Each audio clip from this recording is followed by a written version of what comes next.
Hello welcome dear students. जैसा कि आपको पता है कि एनएमडीसी स्टील के अंदर बीटेक जो मैकेनिकल से अगर पास आउट हैं आप तो उनके लिए रिक्रूटमेंट अपने पास में आई हुई है 51 पोस्ट टोटल, जिसका नोटिफिकेशन भी आपके साथ डिस्कस किया गया था। तो उसके रिगार्ड जो एप्लीकेशन फॉर्म है उसका प्रोसेस समझते हैं वन बाय वन कि एप्लीकेशन फॉर्म जो आपका one by one step by step देखेंगे क्या प्रोसेस है। तो सबसे पहले आपको एनएमडीसी स्टील की ऑफिशियल वेबसाइट पर विजिट करना है। यहाँ पर आपको एक करियर जो यहाँ पर टैब बना हुआ है उस पर अगर आप जाएंगे तो आपको जो रिक्रूटमेंट है उसके रिगार्ड अप्लाई ऑनलाइन जो यहाँ पर रिक्रूटमेंट की जो प्रोसेस है उसको अप्लाई करने का प्रोसेस यहाँ पे आपको दिख जाएगा। एक बार वापस से जो एडवर्टाइजमेंट को देख लेते हैं, ताकि काफी सारे स्टूडेंट को डाउट रहता है कि ये एप्लीकेशन फॉर्म जो है डिप्लोमा एलिजिबल है या डिग्री एलिजिबल है, क्या इसकी एलिजिबिलिटी है। तो उसके रिगार्ड एक बार वापस से इसको कंप्लीटली देख लेते हैं। तो ये आपका नोटिफिकेशन है जो 22/7/2026 को आपको आया था, और इसके एप्लीकेशन फॉर्म भी 22 तारीख से भरे जाने शुरू हो गए थे। 11/8/2026 तक इसके फॉर्म जो है वो भरे जाएंगे। तो एक बार वापस से मैं आपको एक बार रिव्यू कर देता हूँ चीजों को। एग्जीक्यूटिव ट्रेनी की पोस्ट थी मैकेनिकल, जिसमें 51 टोटल नंबर ऑफ पोस्ट थी। केवल और केवल बीटेक स्टूडेंट इनके लिए एलिजिबल है, ठीक है। इसके बाद में यहाँ पर आपके सामने जो वैकेंसीज थी उनको अलग अलग कैटेगरी वाइज डिस्ट्रीब्यूट किया गया है कि 51 पोस्ट हैं उनके लिए। ओपन कैटेगरी के अंदर टोटल 20 पोस्ट हैं, ओबीसी एससी एसटी सभी कैटेगरी के लिए अलग अलग पोस्ट का डिस्ट्रीब्यूशन भी किया गया है। इसके बाद में यहाँ पर एप्लीकेशन फॉर्म आपके 22/7 से फिल होना स्टार्ट हो गए थे, जो कि 11/8/2026 तक भरे जाएंगे, ठीक है ना। तो अभी आपका एप्लीकेशन का जो प्रोसेस है, एप्लीकेशन फिलिंग का जो प्रोसेस है वो अभी यहाँ पर कंटिन्यू है, ठीक है। तो आपको ऑफिशियल वेबसाइट पर विजिट करके अपन जो one by one step by step process को पूरा कंप्लीट करेंगे। यहाँ पर जो पेमेंट फी है वो 500 रुपीज है, जो आपको पेड करना होगा इसके लिए। और बाकी सारा जो प्रोसेस है, आपका मोड ऑफ सिलेक्शन है, ये सब आपको नोटिफिकेशन में पहले भी डिस्कस किया जा चुका है, ठीक है। तो जो पेमेंट का प्रोसेस है उससे पहले तक अपन एप्लीकेशन फॉर्म को फिल करेंगे। एज ए सैंपल फॉर्म के अंदर ये आपको एप्लीकेशन का प्रोसेस अपन करके देखते हैं, ताकि कोई भी इसके रिगार्ड डॉक्यूमेंट्स रिगार्ड हो या फिर कोई भी आपको प्रॉब्लम फेस ना करनी पड़े, तो एज ए सैंपल फॉर्म के अंदर आपको यहाँ पर फिल किया जाता है। तो पेमेंट से पहले का प्रोसेस है उस तक अपन कंप्लीट करेंगे। तो चलिए स्टार्ट करते हैं। अप्लाई ऑनलाइन पर सबसे पहले क्लिक करेंगे, ठीक है। यहाँ पर आपको करियर पोर्टल में जाएंगे तो आपको अप्लाई ऑनलाइन, ठीक है। तो अप्लाई ऑनलाइन पर क्लिक करते ही एग्जीक्यूटिव ट्रेनिंग की जो एलिजिबल ब्रांचेज हैं वो सब यहाँ पर आपके सामने डिस्प्ले हो रही हैं। स्टार्टिंग डेट लिखा हुआ है 22/7/2026 से लेकर के 11/8/2026 तक आप इसको एप्लीकेशन फॉर्म को भर सकते हैं, ठीक है ना। अगर मान लो आपने पहले लॉगिन किया हुआ है, मतलब आपने डिटेल्स दी हुई है, तब तो आप अप्लीकेंट लॉगिन पर क्लिक करेंगे। आपने फर्स्ट टाइम विजिट किया है, आपका रजिस्ट्रेशन नहीं किया हुआ है, तब आप अप्लाई ऑनलाइन, ठीक है ना, अप्लाई ऑनलाइन। अच्छा, अप्लाई ऑनलाइन खोलने के बाद में आपको ये पेज जैसे डिस्प्ले हो रहा है। यहाँ पर सबसे पहले आपको जो भी डिटेल्स फिल करनी है वो आपकी 10th क्लास की जो मार्कशीट है उसके अकॉर्डिंग फिल करनी है, ठीक है। तो सबसे पहले फुल नेम जो मार्कशीट में 10th क्लास की मार्कशीट में आपका फिल किया हुआ है, जो लिखा हुआ है उसके अकॉर्डिंग आपको बढ़ना है, ठीक है। तो एज ए सैंपल फॉर्म के अंदर अपन यहाँ पर फिल कर रहे हैं। तो मैं यहाँ पर लिख देता हूं, ये हमने फिल कर दिए, ठीक है।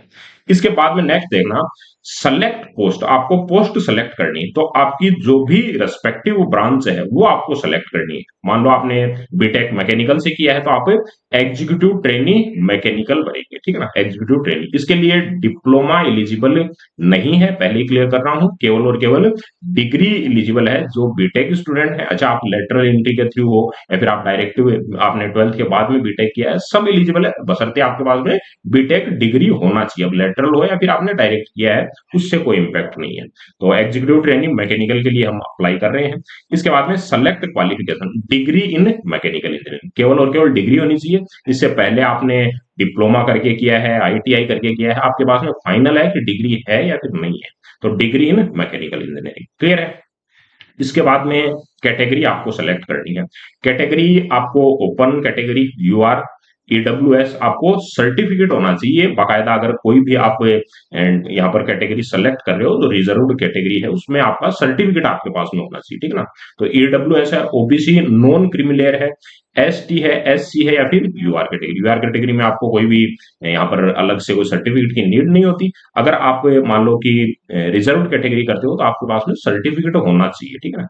चलिए, इसके बाद में एक्स सर्विसमैन, अगर आप यस पर क्लिक करते हो तो आपको आगे डिटेल्स फिल करनी होंगी कि आपका लेंथ कितना रहा है सर्विस का, आपका जो कब तक आपने जो है यहाँ पर सर्विस दी है जो एक्स सर्विसमैन के तौर पर। अगर आप नो पर क्लिक करते हो तो ये जो डिटेल्स है वो ऑटोमेटिकली रिमूव हो जाती है, ठीक है। उसके बाद में फिजिकली चैलेंज जो है, अगर यस है तो आपको डिटेल्स इंटर करनी, जैसे सेम यहाँ पर लिखा हुआ है डिटेल्स आपको इंटर करनी पड़ेगी। जैसे आप नो पर क्लिक करते हो तो डिटेल्स हैं वो एलिमिनेट हो जाती हैं। क्लियर है? तो इतनी सारी चीजें बढ़ने के बाद में नीचे जो डिटेल्स हैं उनको फिल करते हैं।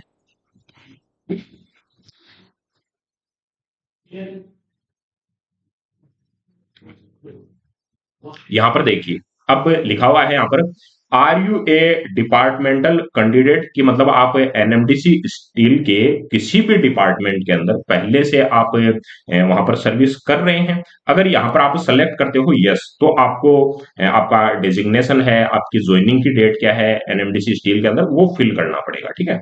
तो अगर नो पर करेगो तो एलिमिनेट हो जाएंगे ऑटोमेटिकली, जो फर्दर डिटेल्स है वो एलिमिनेट हो जाएंगे। क्लियर है?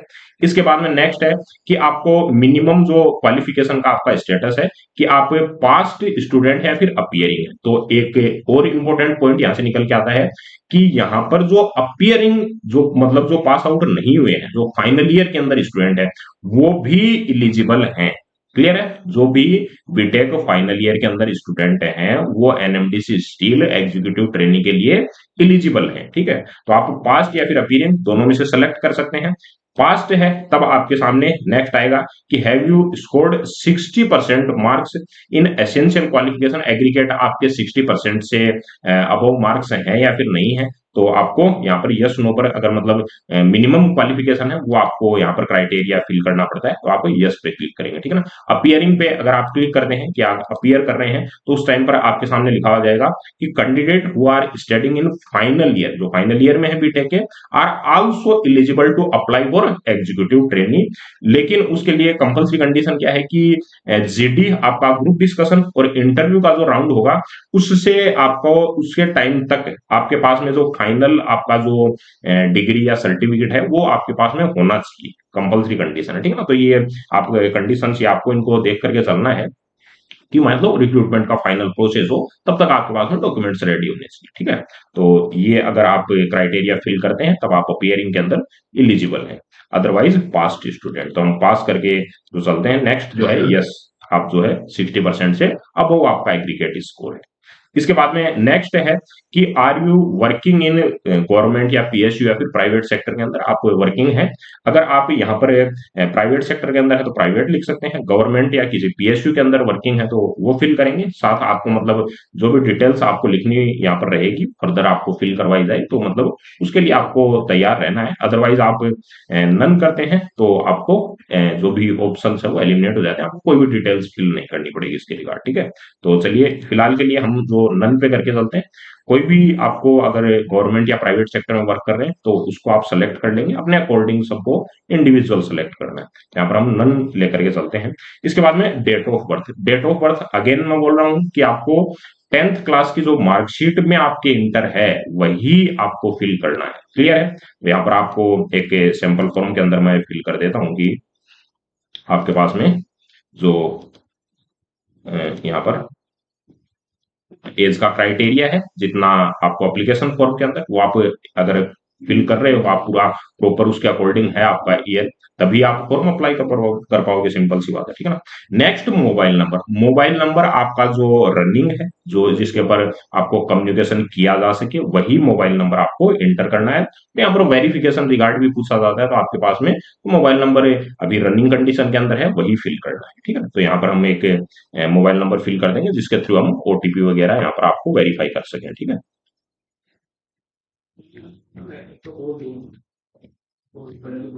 इसके बाद में ईमेल एड्रेस आपको फिल करना है। ईमेल एड्रेस में भी सेम आपके पास में जो भी यहाँ पर वेरिफिकेशन के रिगार्ड ईमेल के डिटेल आए उसको आप वेरीफाई कर सकें, आपके पास में रनिंग कंडीशन में होनी चाहिए, आपके पास में चालू होनी चाहिए ईमेल। तो यहाँ पर हम फिल कर देते हैं जिसके थ्रू वेरीफाई कर पाए।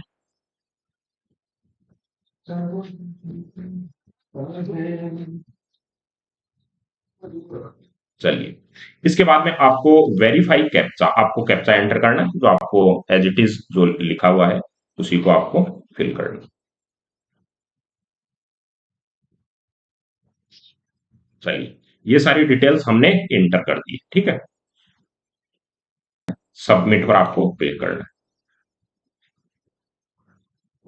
सबमिट पर क्लिक करने के बाद में आपके पास में एक पॉपअप मैसेज आ रहा है कि are you sure you will not able to edit the information once submitted, मतलब आपने ये डिटेल्स अगर एक बार सबमिट कर दी है तो आप इनमें चेंज नहीं कर पाएंगे। एप्लीकेशन फॉर्म आपके पास में जो ओपन होगा उसमें आप एडिट कर सकते हैं, लेकिन ये जो बेसिक इंफॉर्मेशन है इन पे आप कोई भी एडिट नहीं कर पाएंगे। तो आपको अगर कंफर्म है, आपने चेक कर लिया है, तो उसके बाद में आप बोलेंगे कि यस आई एम श्योर पे क्लिक करेंगे। अदरवाइज आपको वापस चेक करना है अपनी डिटेल से, क्योंकि ये एडिट नहीं होने वाली है नेक्स्ट, ठीक है ना। इसके बाद में जैसे ही आप क्लिक करते हैं यस आई एम श्योर पे, तो आपके पास में नेक्स्ट जो प्रोसेस है रिक्रूटमेंट का, वो आपके पास में एप्लीकेशन फॉर्म है वो आपको ओपन हो जाएगा, जो आपको रजिस्ट्रेशन नंबर और पासवर्ड है आपके रेस्पेक्टिव ईमेल आईडी और फोन नंबर पर आपको भेज दिए जाएंगे, जिससे आपको अप्लीकेंट लॉगिन है इस पर क्लिक करके आपका एप्लीकेशन फॉर्म लॉगिन होगा, ठीक है। तो चलिए हम अब नेक्स्ट जो प्रोसेस है अप्लीकेंट लॉगिन है इस पर क्लिक करते हैं। एप्लीकेंट लॉगिन पर क्लिक करने के बाद में आपके पास में रजिस्ट्रेशन नंबर जो आपने अभी फिल किया है, मोबाइल नंबर आपने जो फिल किए हैं, जो ईमेल आईडी आपने यहाँ पर इंटर किया है, उस पर आपके पास में रजिस्ट्रेशन नंबर भेज दिए गए हैं। तो यहाँ पर हम जो रजिस्ट्रेशन नंबर है सेम इंटर करते हैं, जो रजिस्ट्रेशन नंबर आया है उसको इंटर करते हैं, ठीक है। चलिए, तो रजिस्ट्रेशन नंबर आपके पास में यहाँ पर अगर हम देख पा रहे हैं कि आपके पास में जो रजिस्ट्रेशन नंबर है दैट इज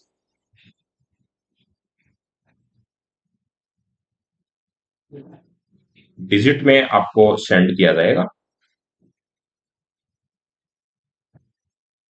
नेक्स्ट जो डेट ऑफ बर्थ है वो आपको एंटर करनी है।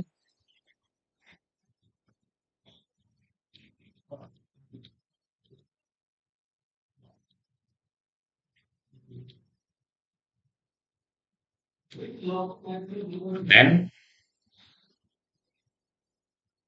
कैप्चा एंटर करना है आपको, ठीक है।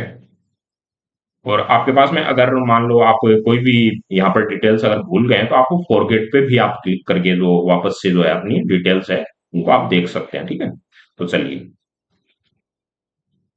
यहाँ पर हमने जो डिटेल्स है उनको एंटर किया। एंटर करने के बाद में अब यहाँ पर आपके सामने एप्लीकेशन फॉर्म है वो ओपन हो चुका है, ठीक है ना। एप्लीकेशन फॉर्म आपके सामने ओपन हो चुका है, और जो डिटेल्स आपने बेसिक जो रजिस्ट्रेशन में भरी है आपने, वो आपको यहाँ पर ऑलरेडी मेंशन मिलेंगे, ठीक है। अब नेक्स्ट जो डिटेल्स हैं उनको हम वन बाय वन फिल करना स्टार्ट करते हैं। सबसे पहले आपको कैंडिडेट नेम आपके पास में ऑलरेडी लिखा हुआ है, जो आपने जो रजिस्ट्रेशन के अंदर भरा है। जो अप्लाइड डिसिप्लिन है वो आपके पास में लिखा हुआ आ रहा है। फादर्स नेम अगेन आपको जो है 10th मार्कशीट के अकॉर्डिंग अपना एज इट इज जो है कोई भी स्पेलिंग मिस्टेक के बिना आपको फिल करना है। देन मदर्स नेम आपको फिल करना है।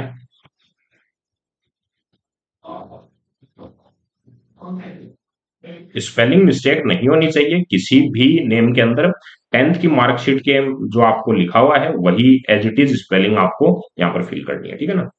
देन रिलीजन के अंदर आपको जो भी रेस्पेक्टिव आपका रिलीजन है उसको आपको फिल करना है, ठीक है। इसके बाद में नेक्स्ट जो प्रोसेस है यहाँ पर आपको जेंडर फिल करना है, मेल फीमेल और ट्रांसजेंडर। तो जो भी आपका रेस्पेक्टिव जेंडर है उसको आपको सेलेक्ट करना है। अल्टरनेटिव मोबाइल नंबर अगर आपके पास में अवेलेबल है दूसरा मोबाइल नंबर तब तो आप फिल कर सकते हैं, अगर नहीं है तो इसको ब्लैंक भी छोड़ सकते हैं, ठीक है। नेक्स्ट जो स्टेटस है, मैरिड है या फिर सिंगल है, जो भी आपका रेस्पेक्टिव अगर जो भी हो, सिंगल मैरिड आपको सेलेक्ट करना है, ठीक है। चलिए, इसके बाद में नेक्स्ट जो आपकी एजुकेशनल डिटेल्स यहाँ पर फिल करना लिखा हुआ है। 10th क्लास के लिए 12th क्लास, या फिर आपने 10th के बाद में डायरेक्ट डिप्लोमा किया है तो आप डिप्लोमा के लिए भरेंगे, उसके बाद में डिग्री के लिए, ठीक है। तो सब यहाँ पर, लेकिन अकेला डिप्लोमा है तब आप एलिजिबल नहीं है, आपको डिग्री है वो कंपलसरी होनी चाहिए, ठीक है। तो नेक्स्ट यहाँ पर जो बोर्ड या इंस्टीट्यूट है उसके लिए आपको लिखना है कि कौन सा आपका बोर्ड रहा है। 12th क्लास का आपका बोर्ड आपको एंटर करना है। डिग्री के लिए आपको इंटर करना है कि कौन सा आपका बोर्ड या फिर इंस्टीट्यूट या इंस्टीट्यूट का नेम या फिर यूनिवर्सिटी है, जो भी आपको वन बाय वन इंटर करनी है। एंड देन स्टेटस पास्ट, ठीक है, और डिग्री के अंदर पास्ट, ठीक, क्योंकि ऑलरेडी आपने फिल किया है, वहां पर आप पास्ट जो है पहले ही बता चुके हैं। तो यहाँ पर ऑप्शन भी आपके पास में केवल और केवल पास का ही आ रहा है। परसेंटेज है या फिर सीजीपीए है, अच्छा जिन स्टूडेंट के सीजीपीए है उनको सीजीपीए एंटर करना है, परसेंटेज है तो परसेंटेज एंटर करना है। तो यहाँ पर अगर हम परसेंटेज एंटर करेंगे तो यहाँ पर आपको परसेंटेज जो आपको लिखना है आगे मेंशन करना है आपको, ठीक है। नेक्स्ट आपको लिखा हुआ है क्वालिफिकेशन पासिंग ईयर, कौन से ईयर के अंदर आपने क्वालिफाई किया है, तो दैट इज 10th के लिए, 12th के लिए और डिग्री के लिए। परसेंटेज है तो परसेंटेज आप फिल करेंगे, 10th class, then 12th class, then BTech. Clear है? चलिए, ये सब डिटेल्स फिल करने के बाद में नेक्स्ट आपको अपना एड्रेस है वो फिल करना है।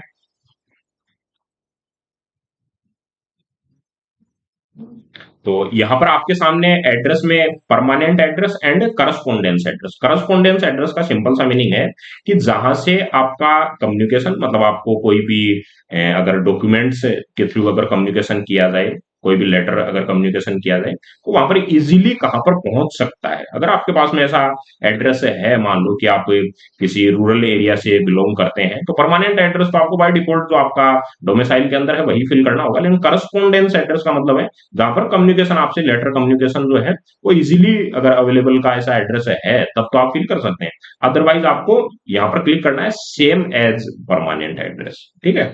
तो अगर एक ही आपको फिल करना है तो आप एक सिंगल एड्रेस फिल कर सकते हैं।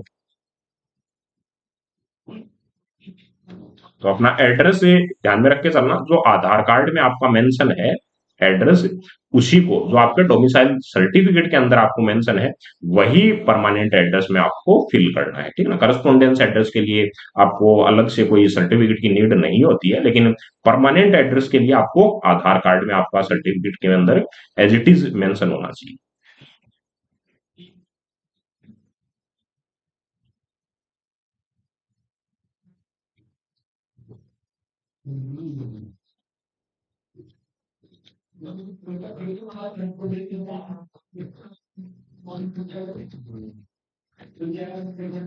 देन आपको स्टेट सेलेक्ट करना है,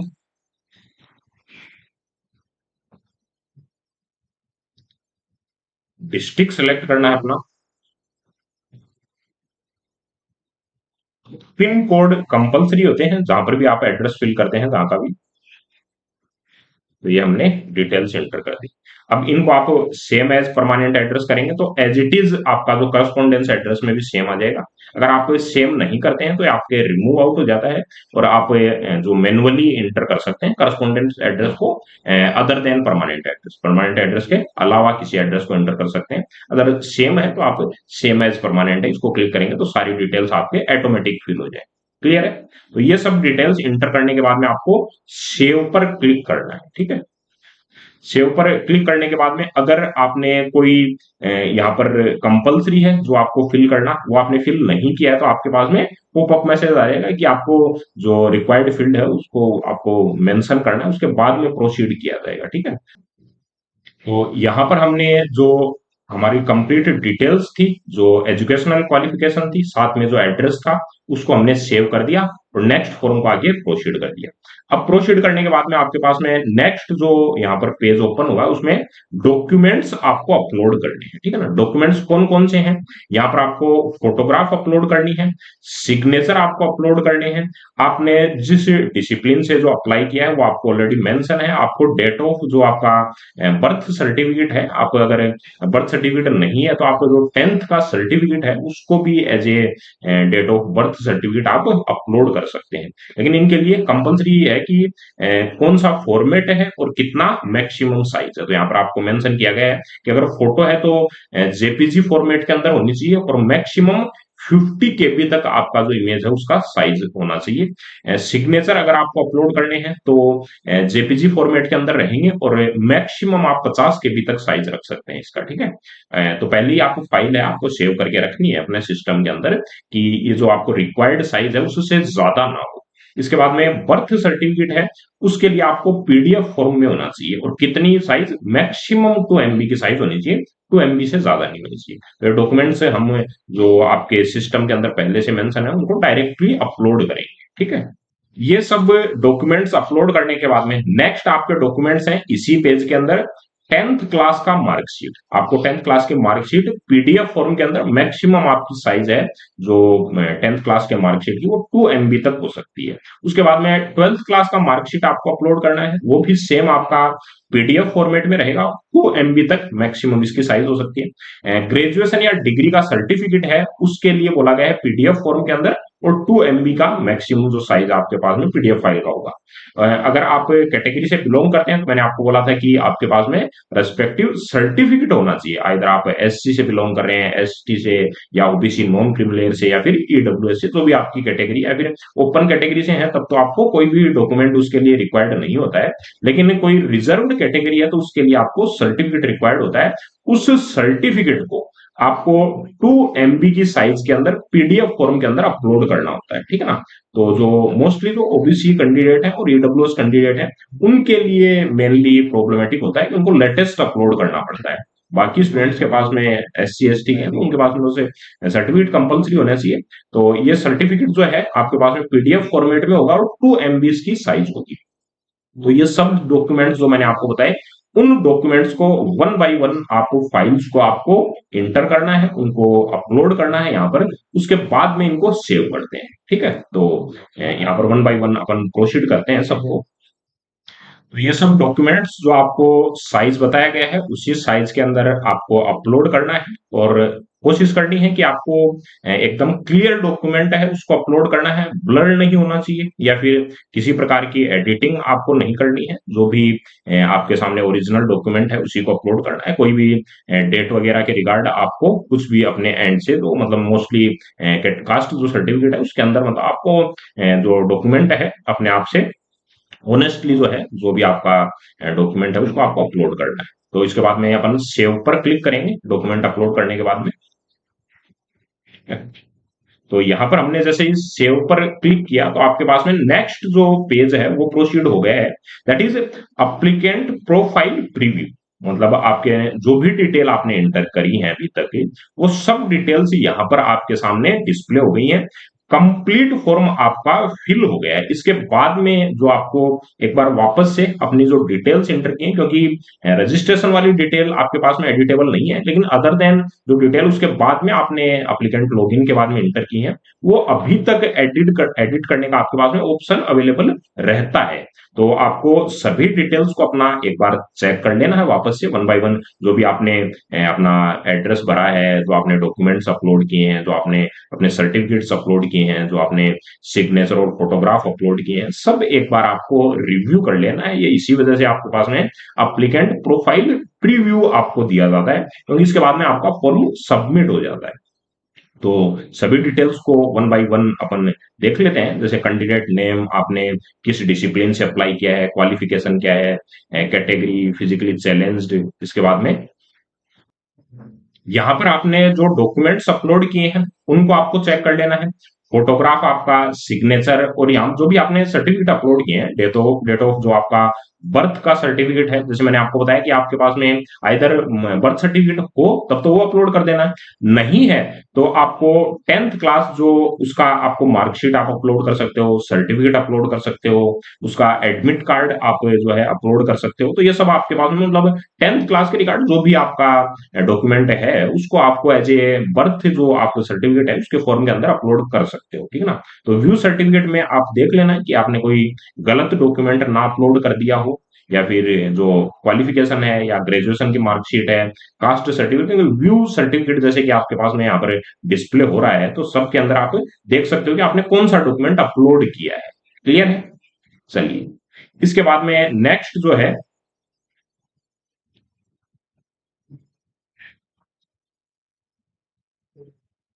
यहाँ पर आपके सामने डिक्लेरेशन एक यहाँ पर मैसेज आ रहा है, जिसको आपको बस केवल और केवल क्लिक करना है, ठीक है। डिक्लेरेशन को आपको क्लिक करना है कि आपने जो भी डिटेल्स इंटर की हैं वो गलत नहीं है, और अगर इनके रिगार्ड कुछ भी अगर इसमें गलती पाई जाती है तो इसके लिए आपको मैनेजमेंट अपने अकॉर्डिंग कोई भी लीगल एक्शन ले सकेगा, और आप अपने एंड से जो भी चीजें यहाँ पर फिल कर रहे हैं वो आपकी सही है, और ये गलत पाई जाती है तो किसी भी स्टेज पर आपको, रिक्रूटमेंट के किसी भी स्टेज पर आपको रिजेक्ट किया जा सकता है। तो आपके एंड से आपको सभी चीजें सही से फिल करते हुए चलना है। उसके बाद में नेक्स्ट आपको कंफर्म पर क्लिक करते हैं, तो ये सब डिटेल्स, अब इसके बाद आपके पास में एडिट होने का ऑप्शन नहीं रहेगा, ठीक है। इसके बाद में आपके पास में एडिट होने का ऑप्शन नहीं रहेगा।